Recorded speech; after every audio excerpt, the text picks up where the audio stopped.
Haleluya. Shalom everyone. Bagaimana kabarnya? Luar biasa gitu ya. Puji nama Tuhan, gereja Tuhan di Semarang ini luar biasa ya. Berjalan di dalam kasih karunia dan anugerah Tuhan. Sampai hari ini kita bisa ada semua karena kasih Tuhan buat gereja Tuhan tempat ini. Amin. Ya, siang hari ini saya akan sampaikan, kita sama-sama belajar firman Tuhan. Dan sebelumnya saya mengucapkan terima kasih untuk Bapak Gembala yang mempercayakan saya bisa menyampaikan firman Tuhan pada pagi hari di tempat ini. Tema kita pada siang hari ini adalah gereja yang dewasa.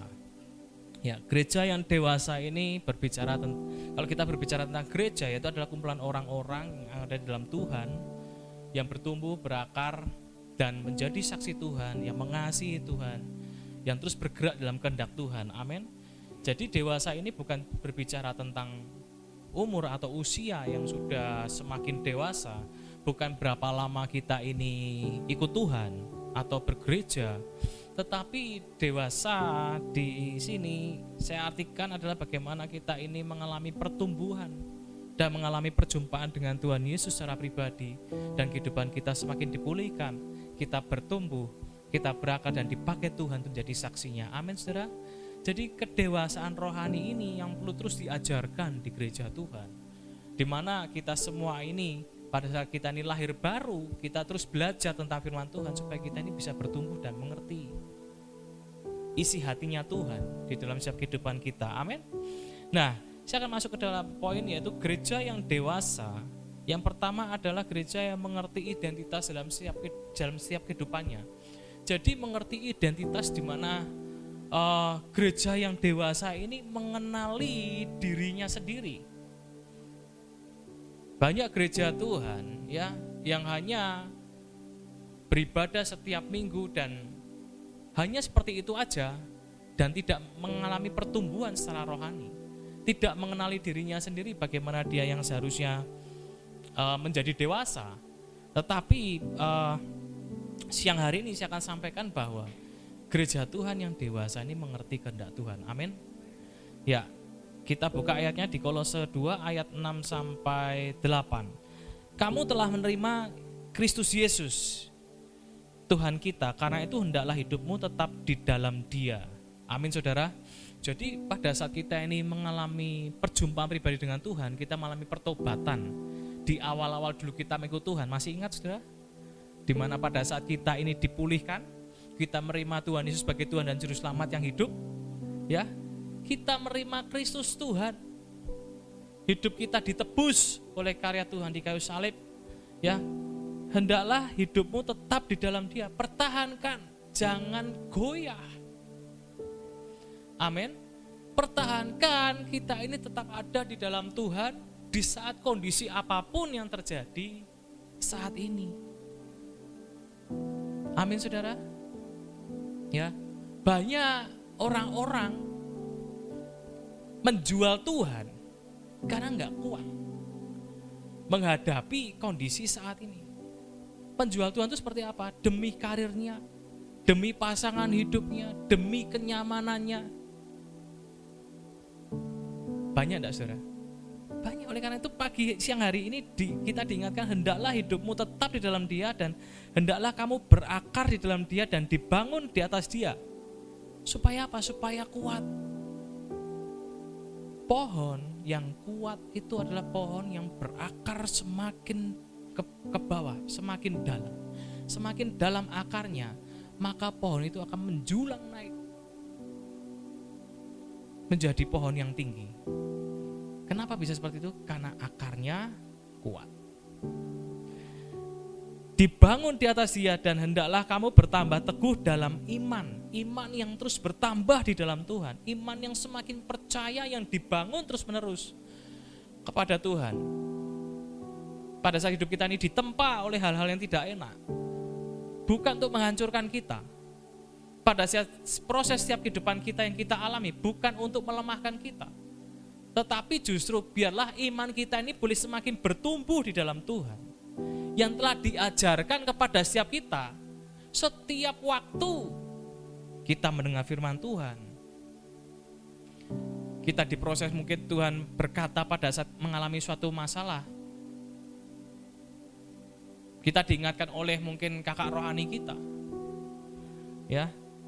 Dan hendaklah hatimu melimpah dengan syukur. Jadi pada saat kita ini mengalami suatu tantangan, suatu rintangan yang tidak enak, tetap mengucap syukur. Gampang atau mudah? Oh, gampang atau mudah ya sama aja. Gampang atau susah gitu ya. Ya. Oh, kalau kita lagi enak, kondisi nyaman, gampang enggak mengucap syukur? Gampang. Terima kasih Tuhan buat segala berkat-Mu. Buat gangdau yang Tuhan berikan. Buat setiap berkat yang diterima. Tetapi pada saat kita mengalami suatu tantangan dan tidak enak dalam setiap kehidupan kita, pertanyaannya, apa kita tetap mengucap syukur? Ini pesan Tuhan untuk kita hari-hari ini. Karena apa? Di ayat ke-8, hati-hatilah supaya jangan ada yang menawan kamu dengan filsafat yang kosong dan palsu menurut ajaran turun-temurun dan roh-roh dunia, tetapi tidak menurut Kristus. Jaga hati kita. Iblis ini bisa masuk setiap saat. Pada saat pikiran kita kosong, pada saat pikiran kita ini tidak connect, lagi lelah mungkin, iblis masuk dengan ajaran-ajaran yang ada di dunia ini, filsafat-filsafat dari palsu, ya, melalui apa? Media sosial.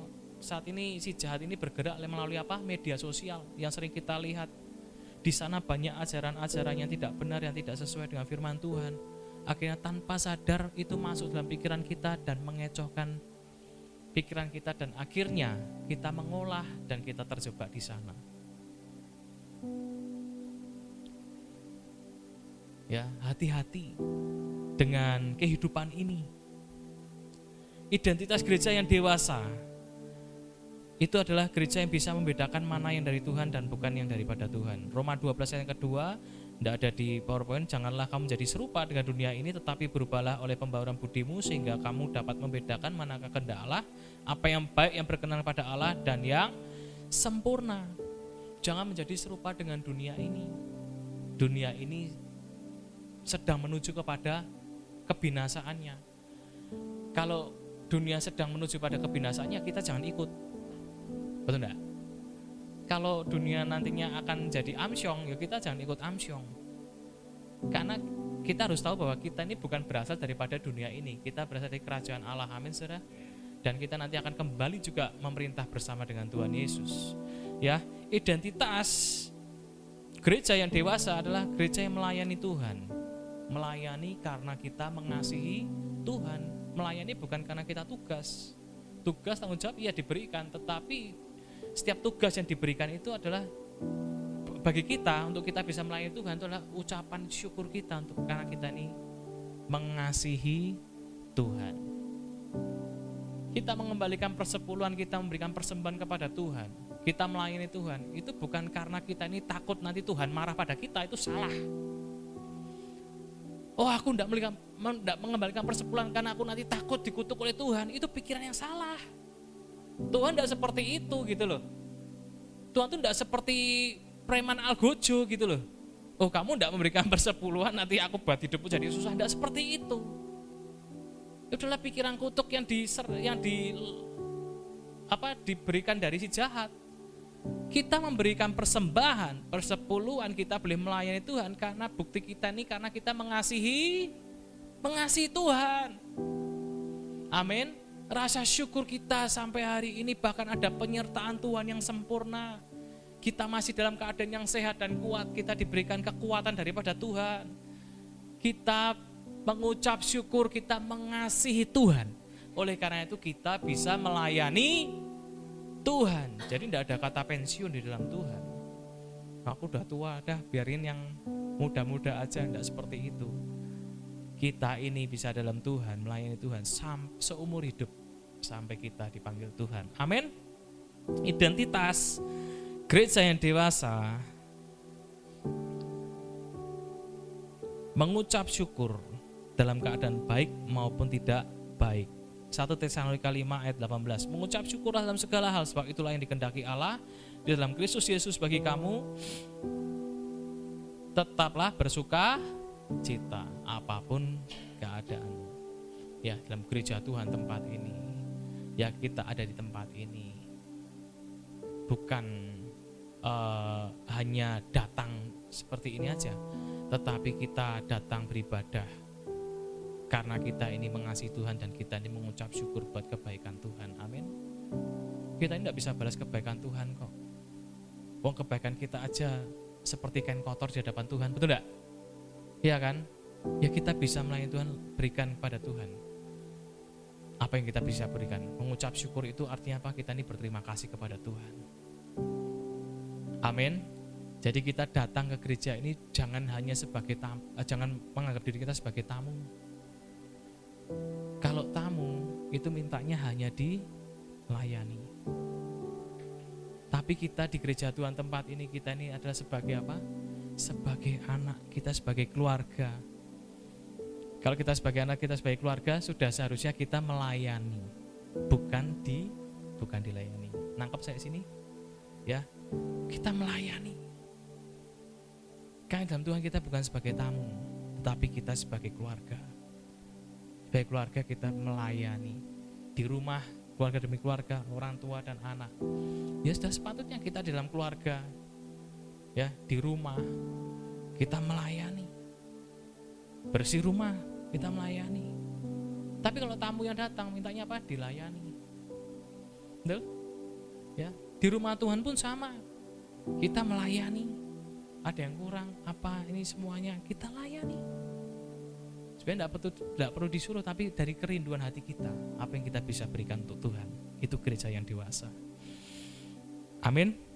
Identitas gereja yang dewasa akan mengerti status dalam kehidupannya. 1 Petrus 2:9. Tetapi kamulah bangsa yang terpilih, imamat yang rajani, bangsa yang kudus, umat kepunyaan Allah sendiri, supaya kamu memberitakan perbuatan-perbuatan yang besar dari Dia yang telah memanggil kamu keluar dari kegelapan kepada terangnya yang ajaib. Ayat yang ke-10, kamu yang dahulu bukan umat Allah, tetapi yang sekarang menjadi umatnya, yang dahulu tidak dikasihani, tetapi sekarang telah beroleh belas kasihan. Inilah status kita. Yang dulu kita bukan siapa-siapa, kita sekarang diangkat oleh Tuhan.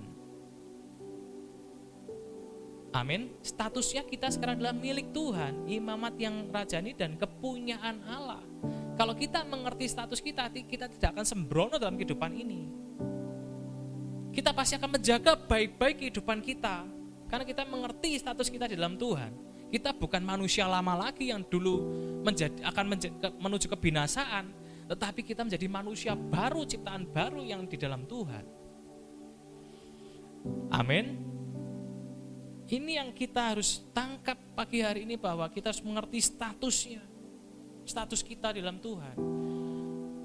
Bangsa Israel keluar dari Mesir itu butuh yang namanya kedewasaan.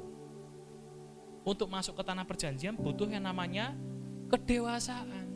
Dan bangsa Israel dipilih Tuhan. Diangkat statusnya oleh Tuhan menjadi apa? Bangsa pilihan. Yang dibawa keluar dari Mesir menuju tanah perjanjian. Untuk apa? Menikmati di sana tanah perjanjian yang berlimpah-limpah susu dan madunya. Tetapi dalam perjalanan itu harus ada yang namanya tantangan dan rintangan, diproses supaya apa? Bangsa Israel menjadi dewasa. Karena di Mesir dengan waktu yang lama, karakternya itu adalah karakter menjadi budak yang hanya meminta. Minta makan dikasih. Tapi apa statusnya apa? Budak. Budak tuh tidak bisa ngapa-ngapain loh. Budak itu sudah terikat oleh tuannya loh. Pada zaman itu budak tidak punya hak. Oh saya punya keinginan, tidak bisa. Untuk ibadah aja tidak boleh. Bangsa Israel berdoa pada Tuhannya aja tidak boleh. Karena apa? Statusnya budak. Nah, di statusnya diangkat oleh Tuhan menjadi bangsa lebih dari pemenang yang akan dibawa menuju tanah perjanjian. Itu butuh nama kedewasaan. Buktinya apa Pak? Kalau bangsa Israel tidak dewasa, dihabisin sama Tuhan. Hidupnya apa? Bersungut-sungut di hadapan Tuhan, menolak Tuhan, tidak sepakat sama Tuhan, dan hidupnya selalu berkata-kata yang negatif kepada Musa dan kepada Tuhan. Akhirnya apa? Dibinasakan karena pikirannya selalu memakai pikiran yang lama. Oh, engkau jahat Musa, engkau bawa kami ke sini supaya kami mati di padang gurun, tidak ada makanan, tidak ada minuman. Pada perjalanan kehidupan selama 40 tahun diajari bagaimana caranya mengandalkan Tuhan. Dikasih enggak air? Kasih enggak makanan? Dikasih, turun dari langit. Bayangin mereka lihat mujizat loh. Kita sekarang aja enggak pernah lihat mujizat mana roti jatuh dari langit. Enggak ada kan? Pada saat itu bangsa Israel melihat mujizat, tetapi melihat mujizat belum tentu membawa orang itu menjadi dewasa. Buktinya apa? Bersungut-sungut dan selalu ingat masa lalu. Akhirnya apa? Dihabisi sama Tuhan. Tetapi Yosua dan Kaleb yang membawa bangsa Israel ini menjadi dewasa dan akhirnya dipilih Tuhan untuk masuk ke tanah perjanjian. Hanya orang-orang yang mengerti statusnya dan memiliki kedewasaan dalam kehidupannya yang akan dibawa Tuhan untuk mengerti rencananya. Amin. Mengerti rencana Tuhan, mengerti destininya Tuhan. Di dalam setiap kehidupan kita ini Tuhan juga punya tujuan, punya destiny dalam kehidupan saudara dan saya. Hanya bisa dimengerti kalau kita menjadi dewasa, bukan menjadi kanak-kanak. Kalau menjadi kanak-kanak kita hanya bersungut-sungut, komplain terus sama Tuhan. Tetapi kalau kita menjadi dewasa, Tuhan, apa yang akan Tuhan mau dalam setiap kehidupan saya akan berikan, saya akan lakukan. Itu yang dewasa. Amin. Keluaran 19 ayat 5 sampai 6 dan 8 tidak ada di ini. Jadi sekarang jika kamu sungguh-sungguh mendengarkan firman-Ku dan berpegang pada perjanjian-Ku, maka kamu akan menjadi harta kesayangan-Ku. Ini Tuhan ngomong sama Musa. Menjadi harta kesayangan-Ku sendiri dari antara segala bangsa. Oh, spesial enggak? Spesial. Sebab akulah yang empunya seluruh bumi. Kamu akan menjadi bagiku kerajaan imam dan bangsa yang kudus. Ini semuanya firman yang harus kau katakan kepada orang Israel. Dan seluruh bangsa itu menjawab bersama-sama, segala yang difirmankan Tuhan akan kami lakukan. Awal-awal bilang gitu bangsa Israel. Ya. Lalu Musa pun menyampaikan jawab bangsa itu kepada Tuhan. Awal-awal bangsa Israel ngomong, kami siap, kami siap. Bukan hanya kita ini memulai dengan baik, tetapi kita masih ada tugas, yaitu apa? Mengakhiri dengan baik juga. Orang mengawali dengan baik banyak. Wah, FOMO. Awal-awalnya wah luar biasa. Semangatnya luar biasa. Tetapi pertanyaan dalam perjalanan kehidupan kita, di dalam kekristenan kita mengikut Tuhan, bagaimana kita menyelesaikan sampai garis akhir? Itu yang menjadi pertanyaan dalam setiap kehidupan kita. Apakah kita tetap terus taat dan setia kepada Tuhan, mengikuti kehendak Tuhan, dan kita menjadi dewasa dan bukan kanak-kanak terus, sampai kita mengakhiri pertandingan itu dengan baik sampai garis finish. Amin, saudara. Itu yang pertama. Yang kedua, gereja yang dewasa akan berjalan dalam otoritas dan kuasa. Otoritas ini dipercayakan, kuasa itu diberikan. Jadi kalau kita bicara otoritas di dalam kehidupan kita, itu dipercayakan. Orang tua dipercayakan memiliki otoritas untuk mendidik anak-anaknya dalam takut akan Tuhan. Otoritas. Tapi kalau kuasa diberikan. Di dalam pekerjaan, otoritas menjadi kepala bagian, otoritas untuk memerintah. Kuasa untuk mengelola. Amin. Dua hal ini yang akan dipercayakan kalau gereja itu menjadi dewasa. Kalau kanak-kanak enggak mungkin dipercaya otoritas dan kuasa, gimana? KTP aja belum punya. Kenapa orang Kristen anak-anak bisa punya KTP? Karena umurnya sudah mulai cukup menuju dewasa. Oleh karena itu harus punya KTP. Usia 5 tahun bisa enggak punya KTP? Enggak bisa, ngenalin dirinya aja belum bisa. Betul enggak? Iya kan? Nah ini gereja yang dewasa akan berjalan dalam otoritas dan kuasa. Kita belajar dari Yesus. Yesus ini suatu pribadi yang luar biasa pada saat dia turun dari surga. Filipi 2 katakan dia mengosongkan dirinya. Ya, padahal dia ini setara dengan Allah. Tapi dia rela mengosongkan dirinya dan mengambil rupa seorang hamba. Dan hamba ini taat sampai mati. Kita belajar dari Yesus ini apa? Taat, setia, dan merendahkan hati. Gereja yang dewasa, gereja yang merendahkan hatinya, taat dan setia. Belajar dari Tuhan Yesus, karena apa? Tuhan sedang mencari orang-orang yang taat dan setia saat ini. Orang-orang yang merendahkan hati, itu yang akan berikan oleh otoritas oleh Tuhan. Amin. Yesus taat sampai mati, dan oleh sebab itu ia diberikan oleh Bapa nama di atas segala nama. Semua lutut bertelut dan semua lidah mengaku Yesus adalah Tuhan. Diberikan otoritas penuh oleh Bapa. Dan di bawah kolong langit ini tidak ada yang bisa datang kepada Bapa kalau tidak melalui Yesus. Itu otoritas. Dahsyat dah. Kita belajar bagaimana supaya bisa seperti itu. Ya. Markus 16 ayat 15 sampai 20. Lalu ia berkata pada mereka, "Pergilah ke seluruh dunia, beritakanlah Injil kepada segala makhluk. Siapa yang percaya akan dibaptis dan diselamatkan, tetapi siapa yang tidak percaya akan dihukum. Tanda-tanda ini akan menyertai orang-orang percaya. Mereka akan mengusir setan-setan demi namaku. Mereka akan berbicara dalam bahasa-bahasa yang baru bagi mereka. Mereka akan memegang ular, dan sekalipun mereka minum racun maut, mereka tidak akan mendapat celaka. Mereka akan meletakkan tangannya atas orang sakit, dan orang itu akan sembuh." Sesudah Tuhan Yesus berbicara demikian kepada mereka, terangkatlah ia ke surga, lalu duduk di sebelah kanan Allah. Mereka pun pergilah memberitakan Injil ke segala penjuru, dan Tuhan turut bekerja dan meneguhkan firman itu dengan tanda-tanda yang menyertai. Hanya gereja yang dewasa yang akan diberikan kuasa oleh Tuhan. Untuk apa kuasa? Untuk memberitakan Injil. Ya. Jadi akan banyak tanda-tanda dan mujizat yang akan menyertai gereja Tuhan di tempat ini. Banyak tanda-tanda ajaib. Apa yang kita doakan, sungguh-sungguh kita berdoa, bersepakat kepada Tuhan. Apa yang menjadi pergumulan gereja Tuhan tempat ini, kita naikkan kepada Tuhan, dan Tuhan pasti jawab. Tuhan pasti tuntun pimpin langkah gereja Tuhan di tempat ini. Gereja yang dewasa yang akan dipakai Tuhan, yang akan diberi kuasa oleh kuasa Roh Kudus. Kita tahu Kisah Rasul 1 ayat ke-8, tetapi kamu akan menerima kuasa kalau Roh Kudus turun ke atas kamu. Kalau kamu jadi saksiku, mulai dari Yerusalem, Yudea, Samaria, dan sampai ke ujung bumi.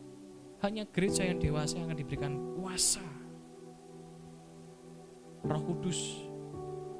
Akhirnya apa? Pada saat murid-murid gereja mula-mula menerima kuasa Roh Kudus, mereka mengalami perubahan dalam kehidupannya, perubahan dalam pikirannya, perubahan dalam karakternya, perubahan dalam tindakannya, perubahan dalam perbuatannya.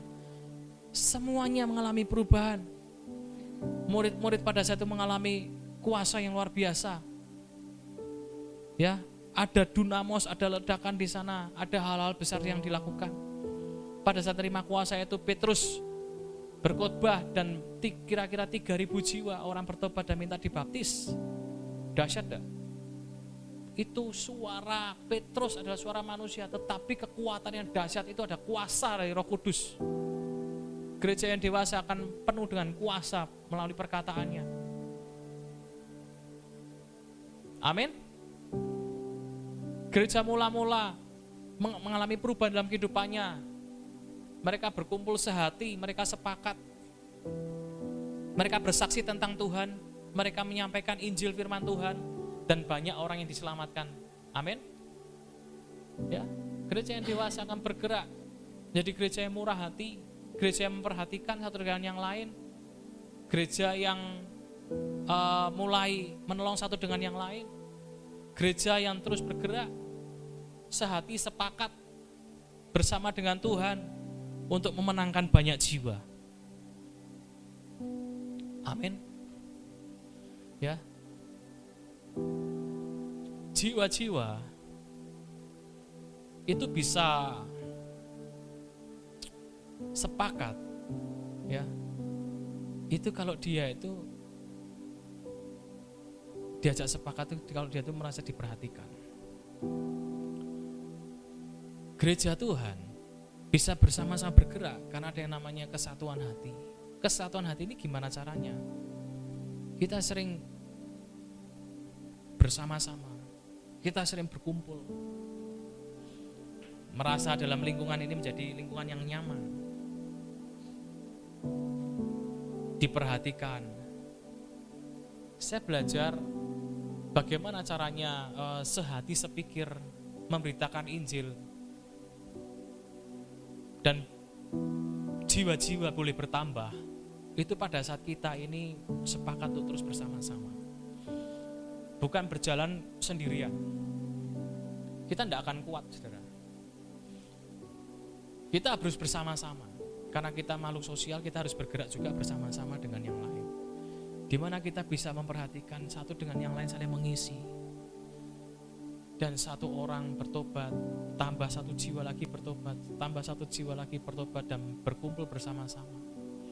Dan kita dipercaya setiap kul yang ada juga itu juga bisa kita pergunakan menjadi alat, suatu alat yang kita bisa jangkau jiwa-jiwa. Karena saya percaya bahwa akhir zaman itu Tuhan ini sedang memberikan belas kasihan kepada setiap jiwa-jiwa untuk bertobat.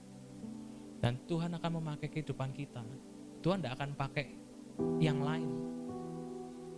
Tuhan akan pakai juga manusia. Tuhan tidak akan pakai sapi atau kerbau untuk berbicara, enggak. Tapi Tuhan akan pakai setiap kita untuk kita ini berbicara kepada orang lain. Kita memperhatikan kepada orang lain.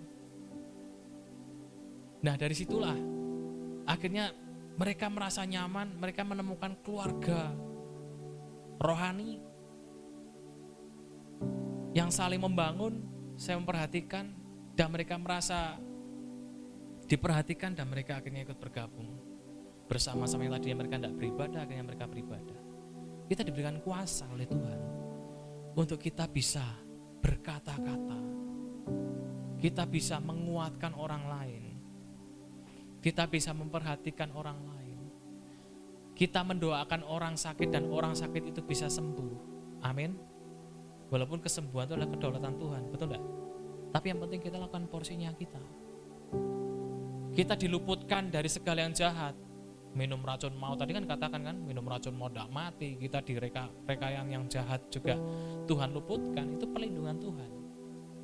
Jadi kita ini berjalan di dalam kehendak Tuhan, itu Tuhan juga ikut berperan. Tuhan gak cuma diam aja di surga, Tuhan juga bekerja sampai hari ini. Amin. Kita diberikan kuasa yang luar biasa. Dan di Matius 28 ayat 18 ayat 20, Yesus mendekati mereka dan berkata, "Kepadakulah telah diberikan segala kuasa di surga dan di bumi." Artinya apa? Otoritas. Otoritas diberikan kepada Tuhan Yesus. Karena itu pergilah. Perintah dari siapa? Tuhan Yesus. Jadikanlah semua bangsa muridku dan baptislah mereka dalam nama Bapa dan Anak dan Roh Kudus.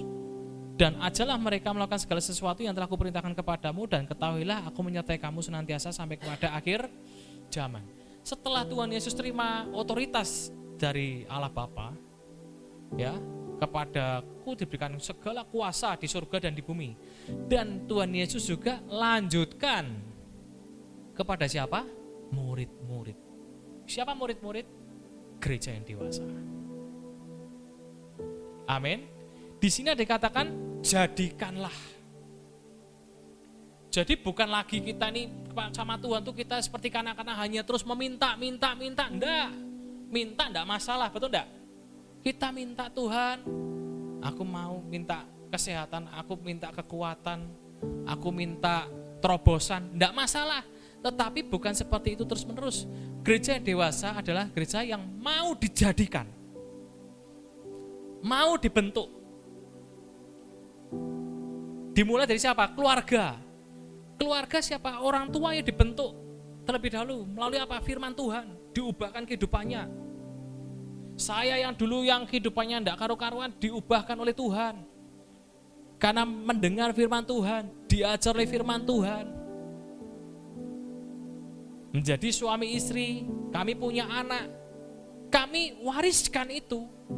Yaitu apa? Takut akan Tuhan. Bagaimana cara mengelola yang benar. Bagaimana kamu ini takut akan Tuhan, memiliki hormat kepada Tuhan, hormat kepada otoritas. Bagaimana caranya anak-anak kita ini nantinya pada saat jauh daripada kita, mereka juga sudah menemukan destininya. Kenapa anak-anak zaman sekarang banyak mereka yang akhirnya salah pergaulan jadi gay? Buka celananya karena orang tua yang tidak memberikan destiny kepada anak itu, tidak mewariskan orang yang takut akan Tuhan. Dibiarkan mereka sibuk bekerja dan akhirnya apa? Lupa bahwa prioritas anak itu yang harus diperhatikan. Akhirnya siapa yang mengajari anak itu? Media sosial. Media sosial yang akan mengajarkan anak itu, oh ternyata kumpulan seperti ini, akhirnya dia ikut terjerumus di sana. Yang membentuk dirinya sebenarnya siapa? Kumpulan orang itu, komunitas orang itu yang salah. Kenapa anak-anak bisa kena narkoba dan sebagainya, akhirnya mereka bisa mengakhiri hidupnya, karena apa? Tidak menemukan destininya di dalam keluarga. Ya seharusnya ini adalah peran orang tua, nah ini harus diperhatikan. Jadikanlah akhirnya apa? Kepada kehidupan kita, keluarga, kepada anak kita, dan terus berlanjut itu yang diwariskan. Otoritas kita berikan. Akhirnya kenapa anak-anak seperti itu? Karena salah pergaulan. Media sosial dan kumpulan yang akan mengajari dia, bukan dari rumah. Itulah kenapa di rumah Tuhan kita dididik, kita dijadikan jadi baik, jadi orang yang benar di mata Tuhan. Berbicara tentang gereja Tuhan, kita dibina melalui firman Tuhan, enggak kurang-kurangnya kita terima firman Tuhan, betul enggak? Morning call lah, spiritual breakthrough lah, ada ibadah lah, ada call, semuanya lengkap. Untuk apa sih? Supaya kita memiliki benar-benar otoritas daripada Tuhan dan kita melakukan dengan benar. Kita dibina bagaimana cara kita, awal kita masuk gereja yang enggak bisa berdoa jadi bisa berdoa. Amin. Ya tadinya cuma bisa berdoa makan, jadi bisa berdoa syafaat. Berdoa berapa kali? 3 kali sehari. Apa itu? Makan pagi, makan siang, dan makan malam. Tetapi apa? Pada saat dibina akhirnya bisa berdoa syafaat. Mendoakan orang lain, mendoakan bapak gembala, mendoakan saudara seiman, mendoakan anak kita, mendoakan orang tua kita. Diajar, dididik di sana. Ya. Ada yang namanya didikan di sana. Dijadikan murid yang dewasa. Amin. Dan Tuhan akan menyertai kita sampai kepada akhir zaman. Ajar, baptislah dan ajarlah. Kita disuruh mengajar, bukan mengajar di buku ya, mengajar firman Tuhan, mengajar hal yang benar. Kita ada dalam gereja Tuhan di tempat ini. Saya selalu praktekkan apa yang dari kerajaan surga yang saya terima melalui setiap firman itu kita praktekkan di luar sana. Di mana dalam dunia usaha kita belajar untuk kita ini memiliki otoritas daripada Tuhan untuk kita ini bekerja dengan benar,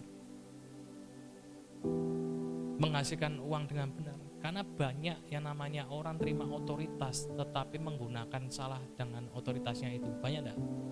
Dalam pemerintahan dia diberikan otoritas kepercayaan yang penuh, akhirnya mereka menyalahgunakan untuk korupsi.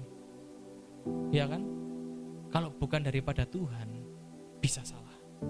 Kita punya kuasa akhirnya apa? Semena-mena. Kuasa apa? Untuk kita bisa mengambil apa yang bukan haknya orang lain, yang menjadi haknya orang lain tapi kita ambil.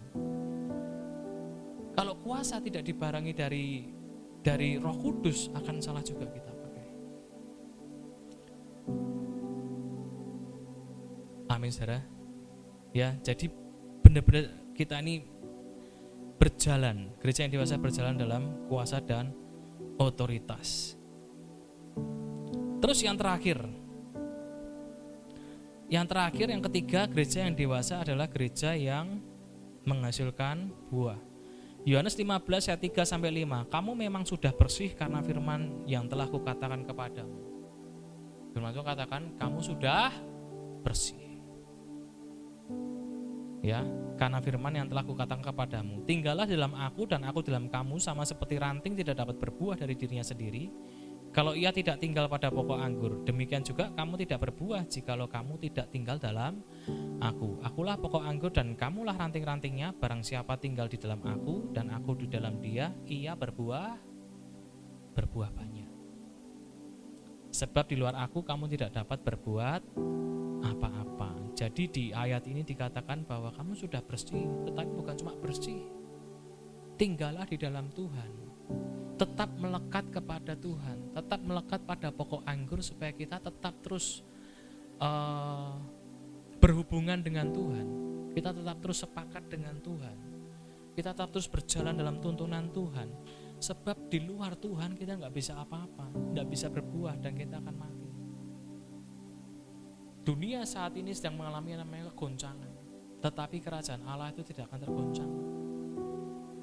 Rupiah melemah atau lain sebagainya, itu di luar sana. Kalau kita lihat dunia ini semakin kacau, tapi kita harus tahu di rumah Tuhan, di rumah Bapa itu tidak ada yang namanya krisis.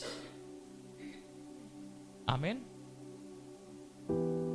Kita harus yang namanya melekat sama Tuhan supaya apa? Tidak tergoncang.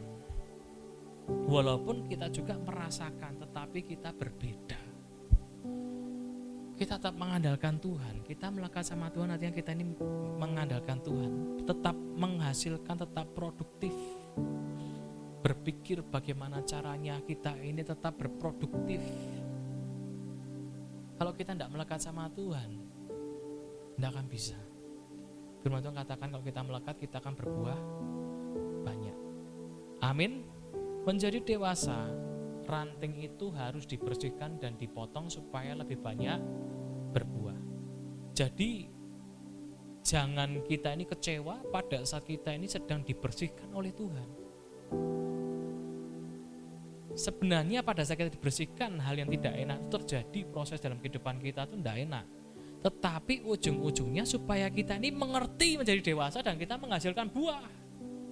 Kalau kita tidak dijadikan seperti itu, kapan kita bisa berbuah? Nongol aja rantingnya, ada daunnya, tapi nggak menghasilkan buah. Kalau nggak menghasilkan buah, dipotong, dikumpulin, dibakar loh, nggak kepake. Amin.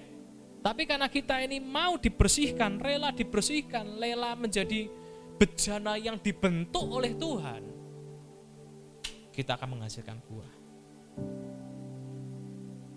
Galatia 5 ayat 22 sampai 23. Tetapi buah roh ialah kasih, sukacita, damai sejahtera, kesabaran, kemurahan, kebaikan, kesetiaan, kelemah lembutan, penguasaan diri. Tidak ada hukum yang menentang hal-hal itu. Yang tadi tidak punya kasih, punya kasih. Yang tidak bisa sukacita, jadi bisa bersukacita. Karena sukacita itu datangnya daripada Tuhan. Kalau kita melekat sama Tuhan, mau apapun yang terjadi, kita tetap mudah untuk bersuka cita. Ayat yang ke-25 dikatakan, jikalau kamu hidup oleh roh, baiklah kita juga hidup dipimpin oleh Roh Kudus. Amin saudara. Ya, jadi kita ini hidup di dunia ini melekat sama Tuhan supaya kita bisa menghasilkan buah. Gereja yang dewasa yang pertama mengerti identitas dalam hidupnya, kedua berjalan dalam kuasa dan otoritas, yang ketiga adalah gereja yang menghasilkan buah. Amin buat firman Tuhan.